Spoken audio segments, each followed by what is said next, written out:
Handgun ammunition comes in many shapes and sizes. Here are just a few examples, ranging from the 22 caliber long rifle rimfire cartridge to the 38 Special, 357 Magnum, 9mm Parabellum or Luger, also known as the 9x19, and a whole bunch of other names, the 40 Smith & Wesson, and the 45 Auto.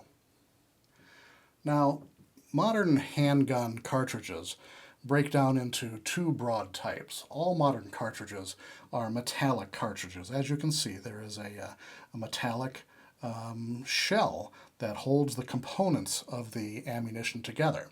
And there are several components to ammunition, and we do call this ammunition or cartridges. These are not bullets. Bullets are, in fact, these things at the very tip of the cartridge. This is the projectile, not the whole thing. Only the bullet, only this part at the very end of the cartridge is actually expelled from the firearm, or at least expelled from the barrel of the firearm. In the case of a revolver, the cartridge case remains in the cylinder until you manually eject it. In the case of a semi-automatic pistol, the cartridge casing will be automatically ejected, thrown out the side of the firearm before a new round is loaded. But modern metallic handgun cartridges come in two types, rimfire and centerfire. And the only real difference between these two is the way that the primer, which is the device that sets off the cartridge, that causes the powder to burn and the bullet to be expelled. The rimfire carries its primer compound in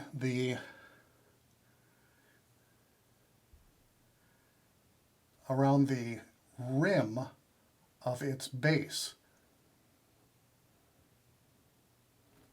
As you can see, there is a rim at the base of this cartridge. At the very outer circumference of this rim, there is a primer compound, which is a sensitive, shock-sensitive explosive compound that when struck by the firearm's firing pin, it will basically create a flame that will ignite the powder that's inside the case.